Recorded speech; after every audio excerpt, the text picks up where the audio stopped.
We are live. Go ahead. All right. Well, welcome to April 1st, No Foolin' Oklahoma Native Plant Society virtual meeting. Tonight, I'm really excited about this one. So, Lara Souza did her high school in South Carolina and then did undergraduate at Appalachian State in North Carolina with a biology minor. She was going to be a journalist, and she had to take an environmental science class. You know, as undergraduates, we just have to take stuff, and we begrudgingly say, okay, whatever. And well, that kind of opened her eyes a bit. She worked in the Smoky Mountain National Park as a volunteer doing some native plant studies. Still going to be a journalism major and then a master, but still the biology was there. Anyway, long story short, she finally saw the true light and went over to biology. And since 2012 has been at OU.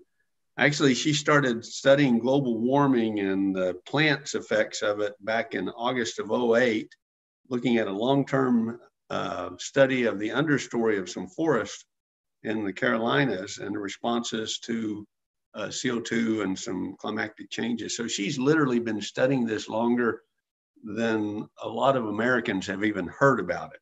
So it's real interesting what happens at the macro prairie level as well as the individual plants. I think she'll talk a little bit about both of those. The Oklahoma Native Plant Society is very excited tonight, Lara, to have Dr. Lara Souza give us our presentation. Go ahead. Great. Thank you so much for having me. It's my pleasure to be here. Can you hear me okay? Yes, we can. Okay, great. It's a really great pleasure to be here. I am really excited to be able to share with you this evening some results that my laboratory at the University of Oklahoma and specifically at the Oklahoma Biological Survey have been working on in regards to how native plants here in Oklahoma are responding to global climate change. And specifically, as you'll see, I will be discussing drought effects as well as warming effects. And so I like to put this picture first here because getting my little getting my laser pointer going. Okay, so I like showing this picture first here because one of the biggest thrusts that drives the research that we do in my lab and what brought me away from journalism, Patrick, and into ecology or into biology is the tremendous biodiversity that we have across space and time. That started with observations that I made at the Great Smoky Mountains National Park when I went there as an undergraduate student and was just amazed at how much diversity there was of plants as you went from one place to the other. And so a big drive of what we do at University of Oklahoma in my lab is understanding what are the drivers of biodiversity. So for example, what factors such as climate, such as nutrients, such as species interactions that can shape the variation that we see in the distribution and abundance of species, specifically native species across both space and time. And so we're really interested in understanding what determines biodiversity, but we're also really interested in how global change factors can impact biodiversity. And so a big question that we ask here is how, for example, changes in atmospheric temperature or changes in precipitation, how those changes in the climate are going to alter biodiversity of plants. And biodiversity, when I talk about biodiversity, is not just a number of species that we might see across space and time, but how their relative abundance might shift across space and time. So I'm really interested in how global change impacts shifts in species abundance, but also shifts in plant genotypes abundances of common species that we see across space and time. And ultimately, I really like to connect how these changes in plant biodiversity, they're driven through global changes, can impact ecosystem functions like carbon dynamics that could potentially change systems functions from being sinks of carbon and becoming potentially sources of carbon. So I'll be doing a little bit of linkage here between the changes in biodiversity that we document and how that impacts or implicates in terms of some ecosystem function.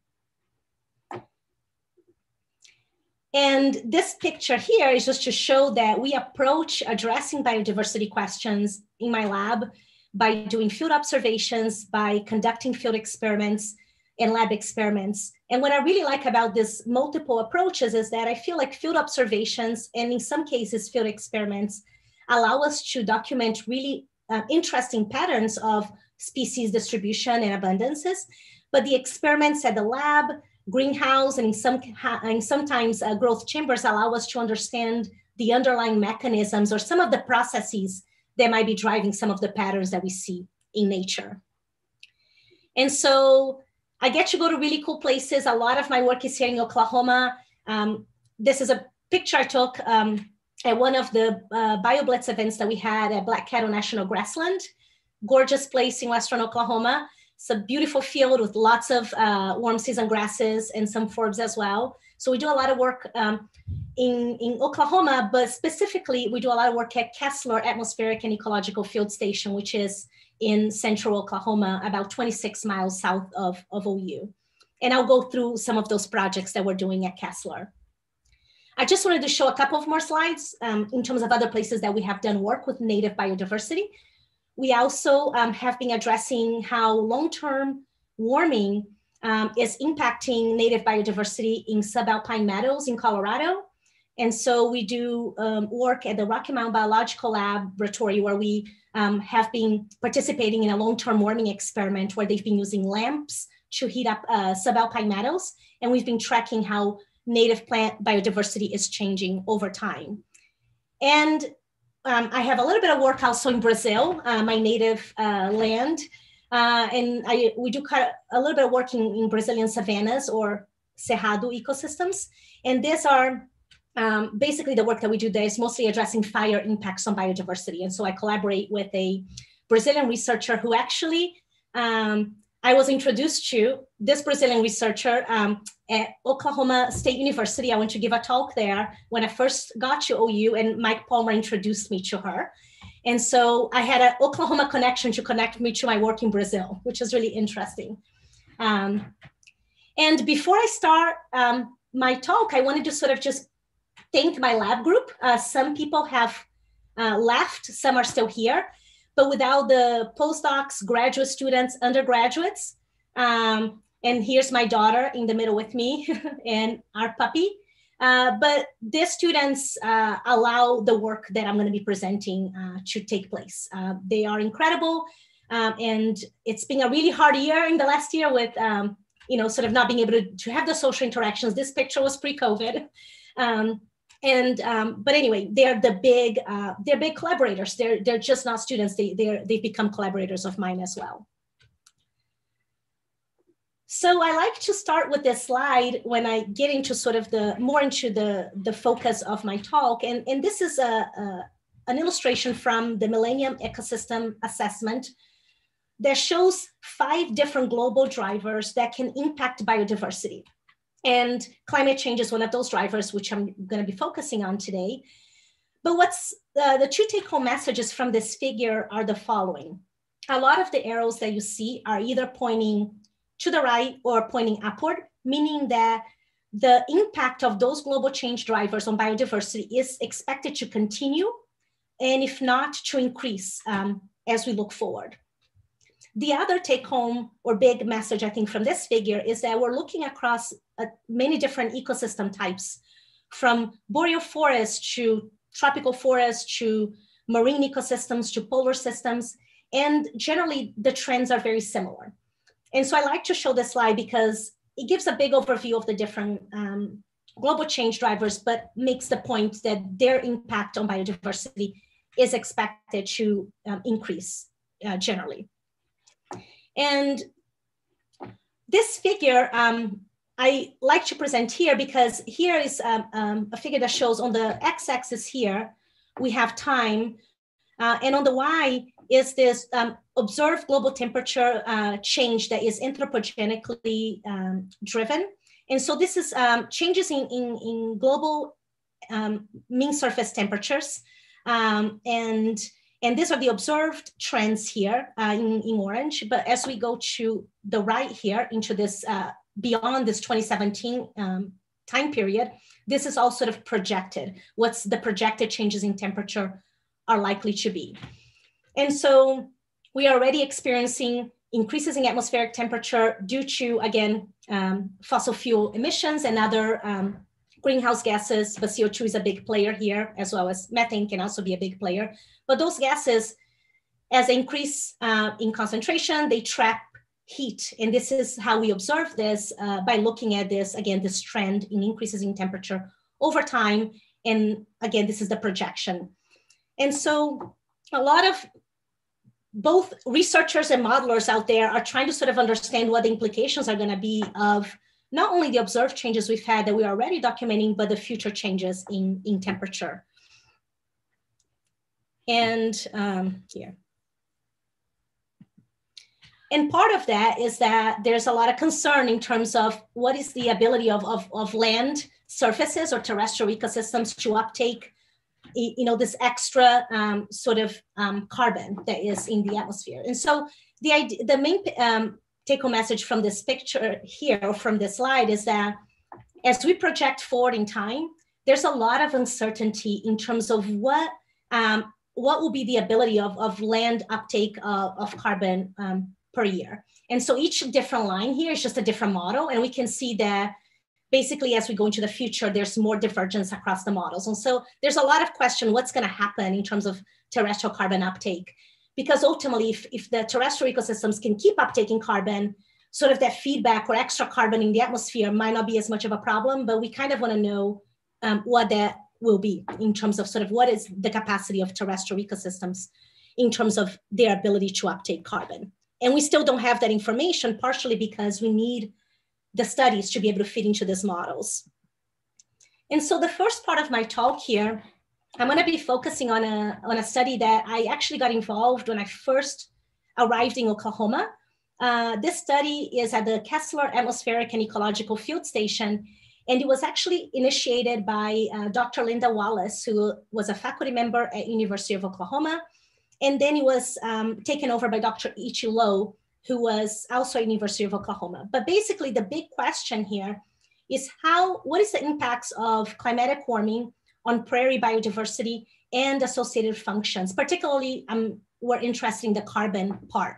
And so this is just a visual that conceptualizes what we did in our study. And so we can think about in terms of sort of, you know, climate change.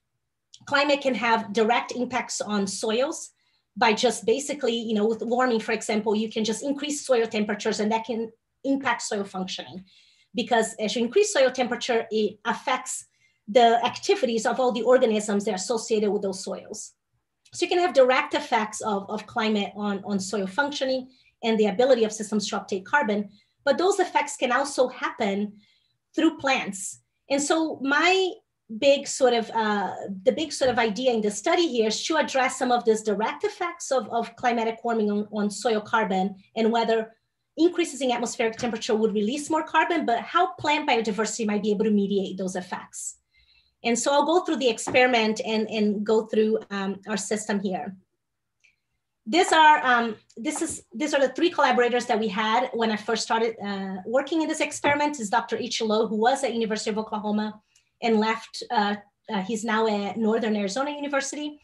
Dr. Lifan Jiang, who was Dr. Ichi Low's postdoc, and Dr. Zheng Shi, who was a graduate student at the time. But basically this project started in 1999 and they have this paired up heaters. I have a close-up picture to show you that you can see a little bit better. But basically these are lamps. And basically, I think it costs about $300 a month to run all these lamps. Or actually, no, $300 is the price of each lamp. It costs like quite a bit to run the electricity in the site. But the idea is that we have paired up plots. The plots, I'll show you a close-up. They're 2 meter by 2 meter. So they're kind of small, but pretty standard for grassland work. And what is happening here, one of the structures has a heater that it's a heating lamp that can increase the temperature around where the plants are in the canopy by about 2 degrees Celsius. And then we have a paired up structure here, but doesn't have a heater. And part of the reason why we do that is that just the infrastructure where the lamp sits to heat up the plots can create some shading. And so we have a paired up one without a lamp just to deal with the shading effect of having, the infrastructure there.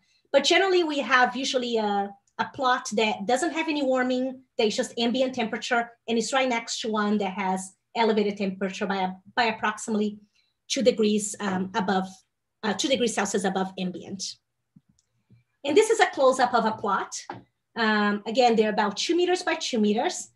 This was later in the experiment here.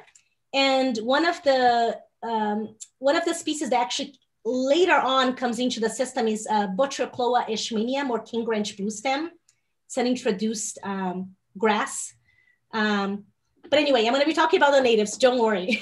But this is just to show you what a plot looks like and how we apply the heating through basically putting a lamp here through the system.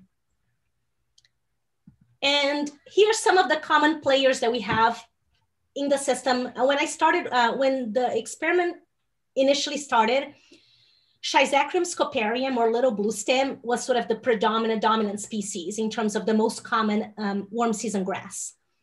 And the next one after little bluestem would be Sorghastrum nutans, or Indian grass, is sort of the next one more common. We also have tall drop seed. It's one of my favorite native grasses, Sporobolus. And then later on, as I mentioned, as the experiment progressed, we had an invasion, by Botryochloa ishmenium, or king branch bluestem, which is another warm season grass, but it's being introduced from Asia. We also have some forbs as well. We have some legumes like, Dahlia, Candida. We have also Solidago rigida. I love Solidago, it's one of my favorite species. But again, it's a system that in the spring, we have lots of beautiful forbs that start blooming.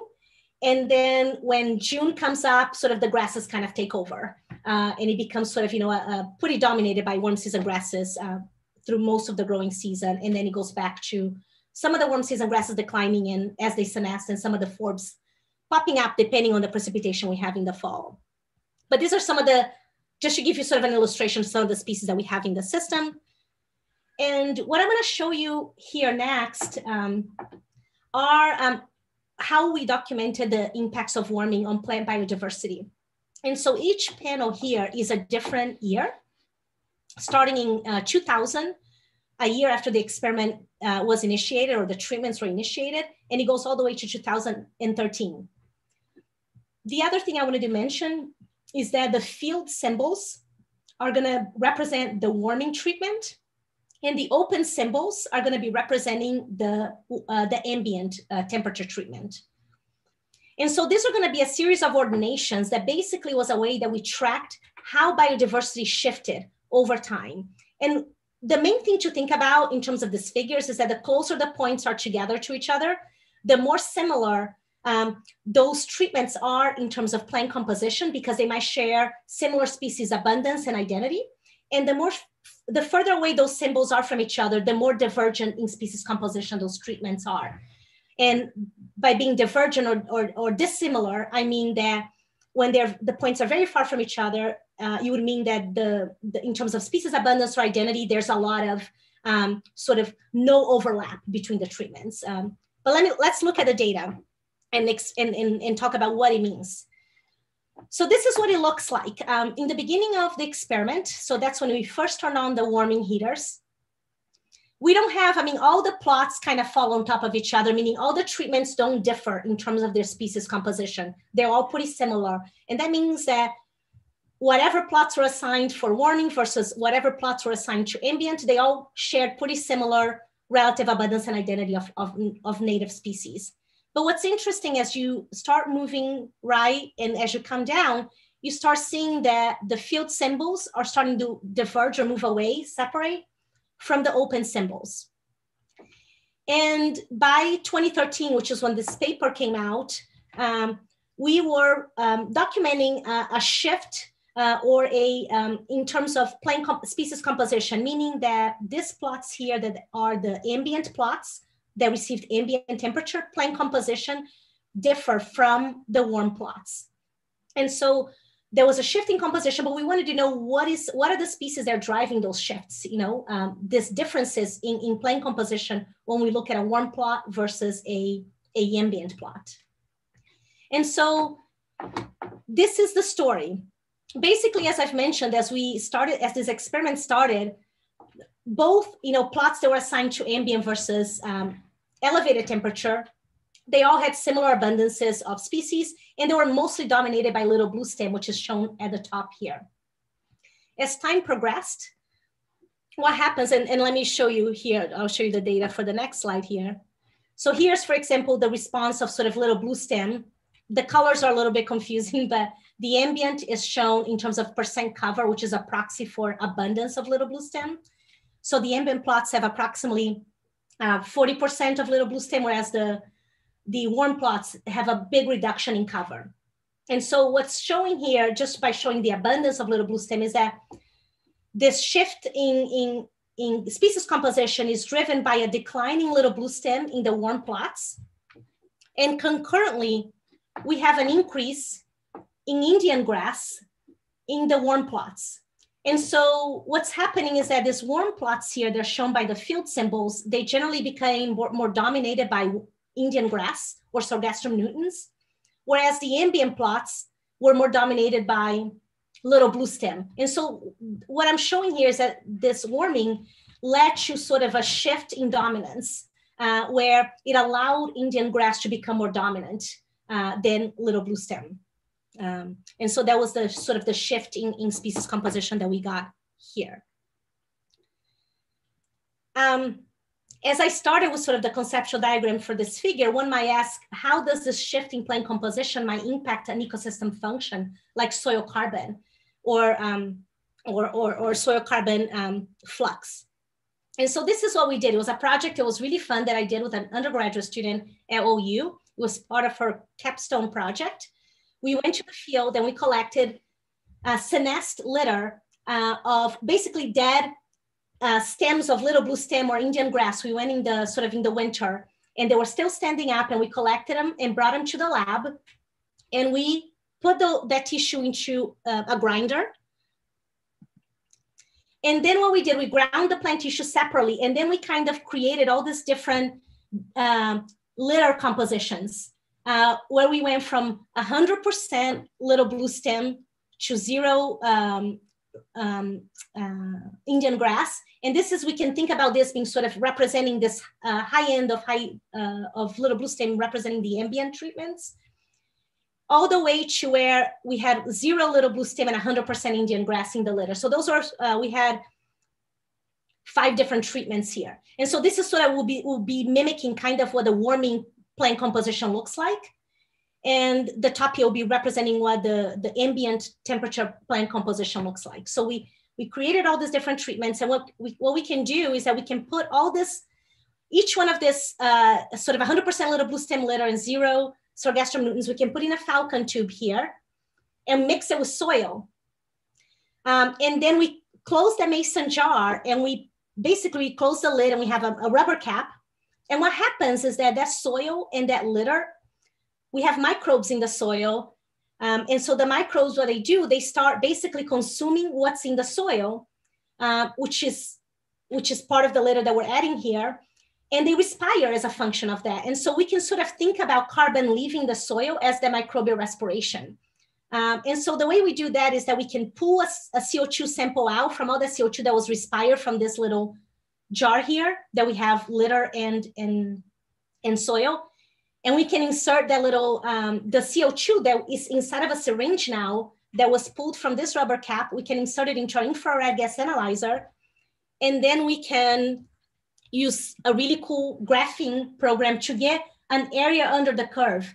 And so for each jar that we did, we could sort of get an estimate of how much CO2 evolved. And the bigger the area under the curve would mean that the more CO2 that got released as a result of it. And so the big question that we're having here is like, as we change plant composition or plant diversity from having high little blue stem dominance to basically a high Indian grass dominance, what is the implication of that for soil carbon? Do we lose more soil carbon, or do we retain more carbon in the soil? So I'll show really quickly those results here. On the x-axis, we have proportion of little blue stem litter. And so it always goes from 0 to 100%, which is the one here at the bottom. And then on the y-axis, we have CO2 evolution, which is basically CO2 that has been respired by the microbes as a proxy for how much CO2 gets released from as the microbes are consuming that litter that they've been exposed to. And then we have the different days that we ran this experiment. But the main take-home message here is the following, is that as we go from high little blue stem in a litter, which is this points here, when we have a lot of little blue stem, and we start declining the amount of little blue stem in the litter, we start losing less carbon. And so it's really interesting that we found that actually shifting that dominance or having a declining little blue stem and an increasing Indian grass actually retain more soil carbon. And it's likely because of these differences in chemistry of their tissue, because chemistry in the tissue can influence, in some cases, the ability of microbes to sort of be able to break down or to sort of break down the material. So their plants, for example, which I think is the case here, Sargassum nutans, might have more what we call in ecosystem ecology recalcitrant carbon, which is really hard to break down carbon, whereas maybe little blue stem has less of that kind of carbon. And so microbes are able to sort of break it down and release more CO2 as a result of it. And so, as I mentioned here from the beginning of this study, we were looking at the impacts of warming in terms of how it shifts plant composition. And so we saw that the long-term warming in that experiment site at Kessler, it shifted the plant composition from being dominated by little blue stem to be more dominated by Indian grass. And so here, I'm trying to move my cursor to the next slide here. And so the take-home part for this part of the talk is that with warming, we have a shifting plant composition with an increasing in Indian grass dominance, but that is actually a good thing when we look at soil carbon efflux, because when you have more Indian grass, there's less soil carbon that gets released. But I also mentioned that atmospheric warming can have a direct impact on soil efflux, and I'll just show one quick result from that. And that just because it was a work that was done with a postdoc of mine. And what we did here, we just brought the soils, not the plants, from the warming versus ambient plots. And we brought them to the lab and exposed them to warm versus ambient temperature. But the main take-home message here is that if a soil is coming from the warming plots, which is the field symbols, they always respire more carbon, the soil itself, without the plants. And so at the end, what we have here is that if we just look at the direct effect of warming on the soils without adding the plant litter, we see that there's a positive effect of warming, meaning that it releases more carbon, the soils that are exposed to warming. But once we start bringing the plant litter component to it and start mimicking the shifting plant composition that we saw in the field by using plant litter in these jars, we see that actually plant biodiversity or that shifting composition can counteract the effects, the direct effects of warming, and actually might minimize, it might sort of reduce some of the carbon release that warming directly leads the soil to do. So this shifting composition actually is a good thing because it's hindering a little bit microbial ability to sort of release carbon. But that was sort of the main thing I wanted to bring up here in terms of that. All right, so I started with this model here, this picture about these global models and the uncertainty around those models. And what I mentioned is that here, especially as we project into the future, our ability to understand terrestrial carbon uptake gets very, very, gets very dispersed, meaning that, some models are predicting the terrestrial ecosystems are going to uptake a lot of carbon. Other models are predicting that there's going to be a release of carbon. But nonetheless, one of the things that I wanted to point out is that a lot of these models, they tend to ignore drought impacts or changes in precipitation. A lot of them are based on warming impacts. And so the next part of my talk, which is a recent study that we've been involved in, addresses sort of how drought can impact biodiversity and potentially carbon cycling, so we can sort of potentially inform these models and be able to understand better the linkage between biodiversity and carbon dynamics to be able to, inform how those changes will take place. And so this experiment we started in 2016. It felt like yesterday, but it's been a little while. And it's called the Prairie Drought Experiment here in Oklahoma, but it's part of a big global network called the Drought Network. But this is a picture of our site at Kessler Atmospheric and Ecological Field Station. Here are precipitation shelters where we do our precipitation manipulation. And the two key people that have been involved with this project is Dr. Gregory Newman, who's a postdoc in my lab, and Karen Castiglione, who's a PhD candidate in my lab as well. And so the cool thing about the Kessler Drought Experiment is that it's part of a network called DroughtNet. And this network, basically what it means is that there's 170 participant sites, including ours in Oklahoma. And this is spread across 6 continents. And so this is a really exciting project where ecologists have come together, and we've standardized the way we are manipulating drought across all these ecosystems. And part of the question is to understand, how sensitive are grasslands across the globe to drought.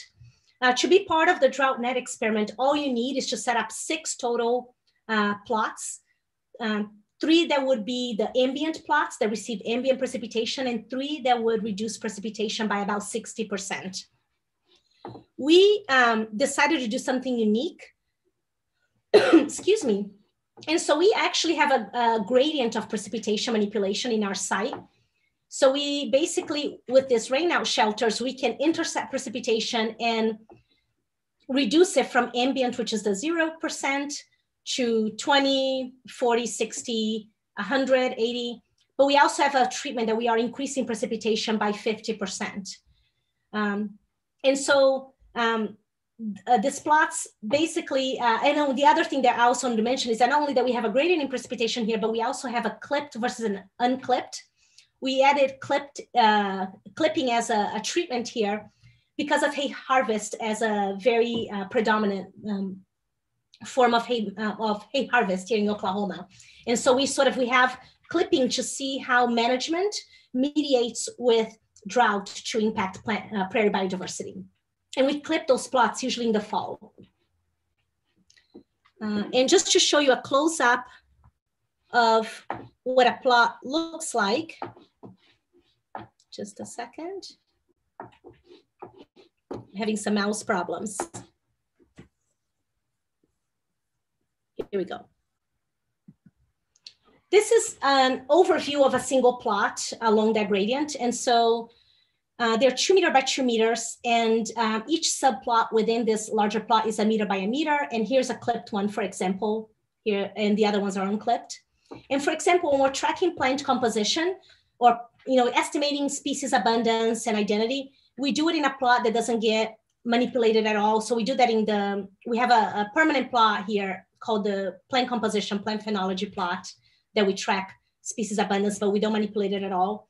We also track species abundance in the clipping treatment just to see how clipping is impacting our diversity. But this is, we also track here ecosystem functioning in the form of soil respiration, or how much carbon is being released from the soil. And this is a function of both how the roots are respiring in these plants, but also how the microbes are respiring.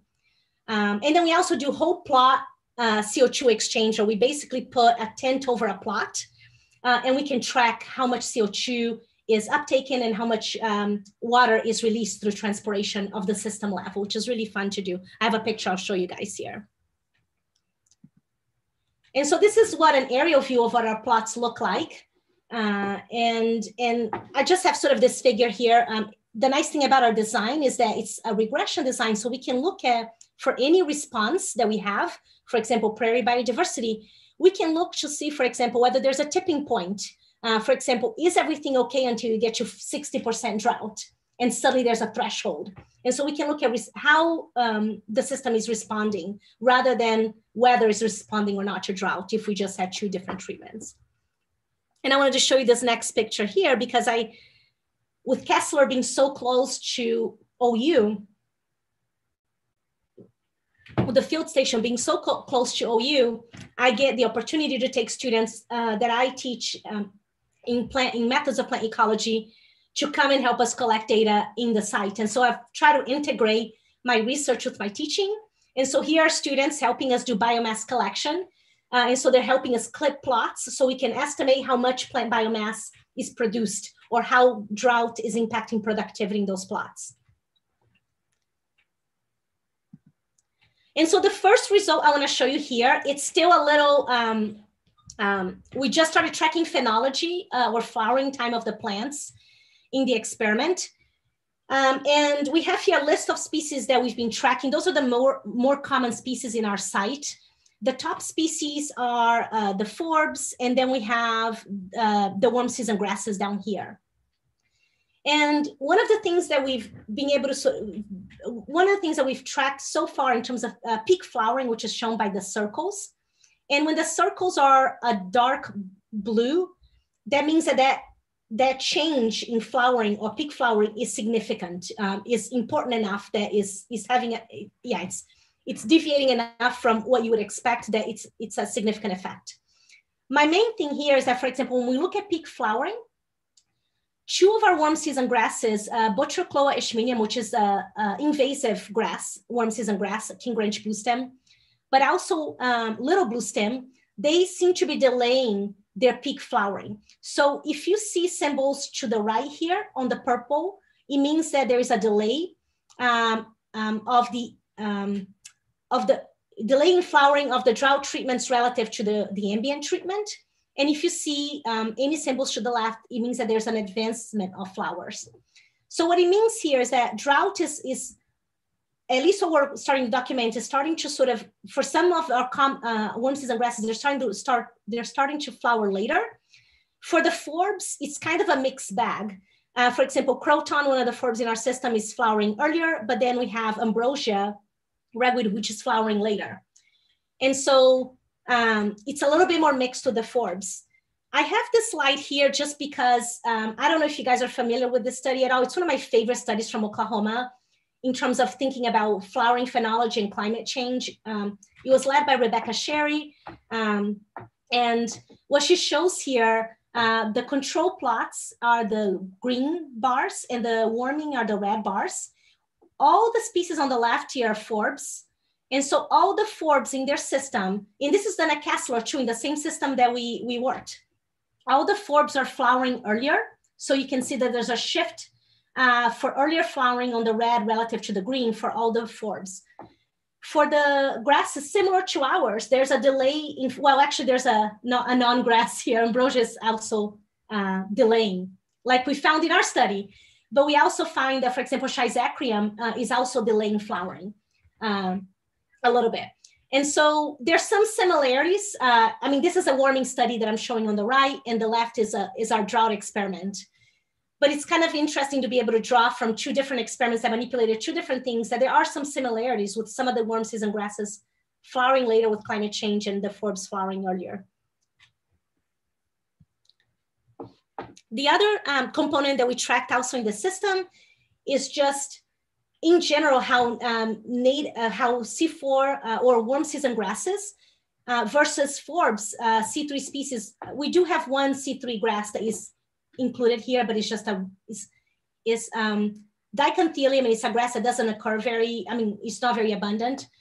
But the main point that we have here that I think is really interesting is that if we look at C3 and C4 grasses, when we go from a lot of rain, a lot of precipitation to very little precipitation from the top to bottom, what we're looking here is the effect size or sort of a change in abundance over time of C4 warm season grasses versus C3 species. And what we see is that only when we get to 100% drought, there's actually, over time, we see a decline in C4 grasses. with the extreme drought in our treatment here, but we see actually an increase in some of the C3 forms, which is not what one would expect. You know, we would expect that warm season grasses, they do really well with high temperatures, with drought. They are pretty well, good water use efficient, meaning that they can uptake a lot of, they can uptake carbon for very little water loss. They're very good in this kind of climate. So it's really puzzling to us, why would warm season grasses be declining, but C3 species increasing? And so I came across this really cool paper that is led by Ellen Knapp, who's done a lot of work with drought and the Great Plains.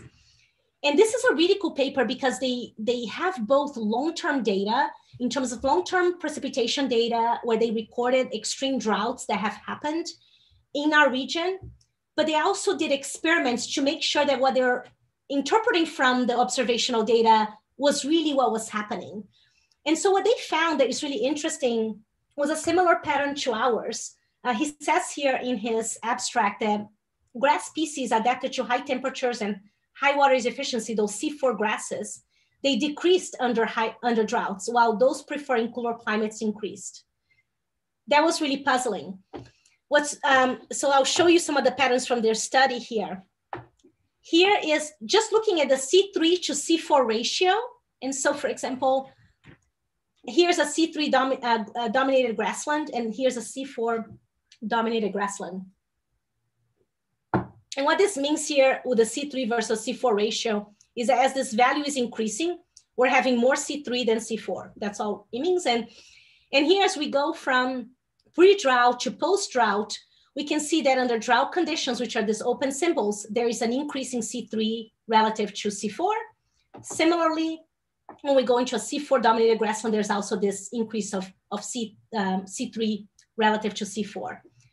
And this is just a little bit of a detail showing that this changing ratios here, for example, in C3 dominated grasslands, what drought is doing is really leading to the decline of C4 grasses. And in those C4 dominated grasslands, what drought is really doing is, well, there's an increase in C3, but also a decline in C4. I want to go back to the slide here just to sort of, this is the last point that I'm going to make. What's really interesting about, I think, Ellen Knapp's findings and our findings with the drought part of this talk is that what they're finding is that it's a changing seasonality, where droughts, when they happen, in some cases, they're happening in the summertime, in the time that the C4 grasses need water the most, even though they can deal with drought, but the droughts are happening more in the sort of in the summertime, and in the spring, in some cases, we've had increases in precipitation, and that can benefit C3s. And in some cases, even though we have a drought year, it's not necessarily in the spring. And so the C3s can fare okay because where the drought is really hitting is in the growing season time when the C4s are really active. And so we are starting to look at the precipitation data or seasonality data for our system to see if that explains kind of what we're getting. And so I want to kind of sort of wrap up here in terms of what I covered today.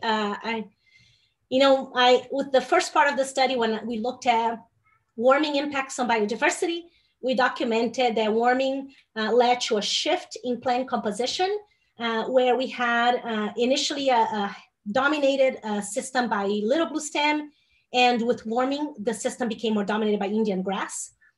And as a consequence, from an experiment in the lab, we found that sort of this increasing Indian grass abundance due to warming can actually lower soil carbon, because there's less sort of basically respiration by microbes when they're exposed to a lot of this Indian grass litter. With the drought experiment, we also documented a shift in native plant biodiversity, but this shift was a little bit more drastic, where we see sort of an increase, especially in extreme drought, of C3 forbs and a decline in C4 grasses. We haven't gotten to the part where we have brought litter from the field to bring it to the lab and look at the ecosystem function in terms of the soil carbon, but that's something we're doing with the student next. And so I would like to thank a variety of collaborators, undergraduate and graduate researchers that have worked with me, and funding agencies. Without people and the money, none of this would have happened, but particularly the people is what makes this work the most fun. And with that, I will take any questions.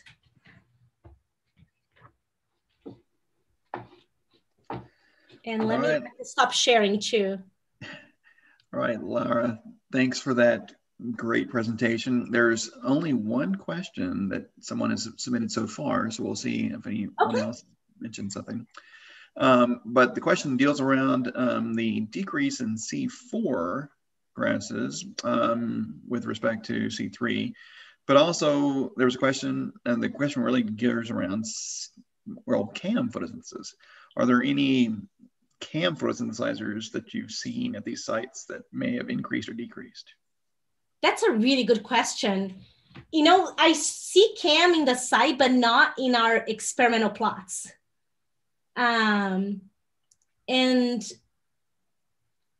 I would expect in that case for them to be sort of the leaders in the system, you know what I mean, sort of start taking over.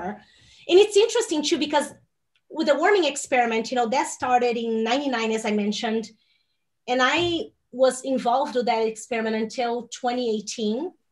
And so it was really cool to see like sort of this, I mean, I don't like invasive species, but it's really interesting to see, for example, Botrocloa eschmenium or king ranch bluestem that was just outside of the plots over time coming in and becoming a player.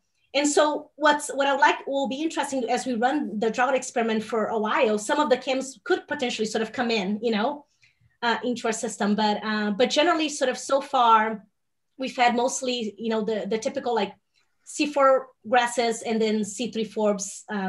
Well, we have one, like I said, one C3 grass, but the CAMs will be able to sort of do a very good job probably, especially if, because what concerns me is that if we do have, there's being again suggested that this changing seasonality with droughts occurring more in the growing season that can impact C4 could be the reason why this is happening, meaning an increase in C3 relative to C4 under drought. But what I was gonna say here, sorry, I just lost my train of thought for a second.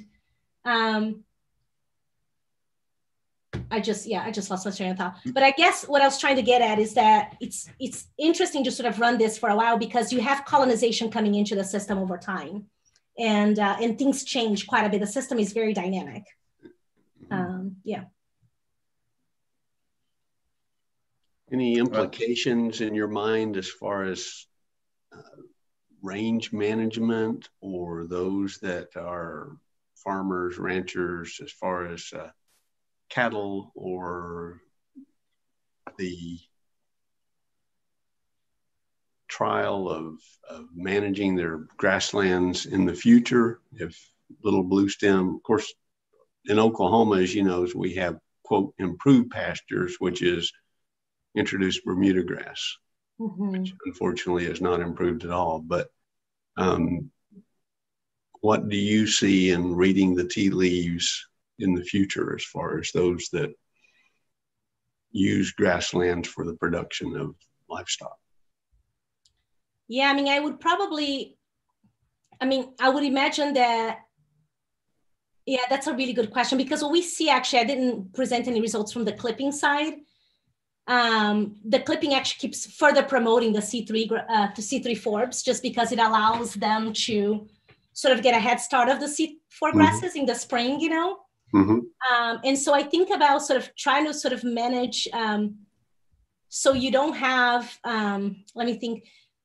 So maybe you're getting to the C4 grasses after they're sort of, I mean, I don't know if they're like trees to nest C4 grasses, but sort of, you know, give them like, you don't want to have both the grazing, I guess that's my point, the ranching and the drought and having an impact at the same temporal time of the year, right? So if you could sort of have your ranch or the grazing happen maybe in the spring, where, or sort of, not have it, I would try to protect my warm season grasses a little bit in terms of just to get them to get, especially in drought years, to get them to sort of get enough growth going, you know what I mean? And then not have the grazing and the drought having, I mean, obviously grazing is important in the system. I'm not by any means saying that it's not, but I think it can add another pressure. At least that's what we found, I mean, with the clipping. against the C4 and promoting more the C3s in the system. Okay. Yeah. And it could be also the timing that we do sort of the quote unquote grazing. We're sort of clipping things when this, you know, in the fall when the C4s can still accumulate more biomass. But we are sort of clipping it then, just try to mimic when that's generally done. But maybe if we also did that treatment in a different time, we would have a different result, you know? Yeah. But yeah, it's, I would think, yeah, of sort of trying to reduce that pressure when doing sort of the time that they are mostly active. Adam, did we have any other questions? We do not have any other questions. All right. Well, Dr. Souza, thank you so much. This was very informative and certainly a topic of conversation. That's what's happening in our world, and you're on top of it, and we greatly appreciate you taking the time to make the presentation tonight. Thank you so much for inviting me. This has been a really a pleasure. It's been exciting to sort of show some of the results that we're now getting from the drought experiment, but also the results that we've had from the warming. And it allows me to start putting those two things together, you know, because they're done in the same site.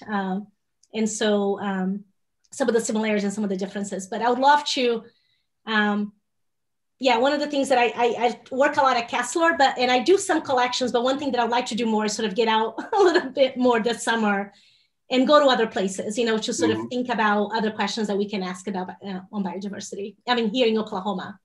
Yep. Yeah, there are lots of great places to go visit. Okay. Thank you. You're quite welcome. Adam, do you have anything else? No. Do you have anything else for Lara? I don't think so. Okay. Well, I guess that's it, and we'll end our session.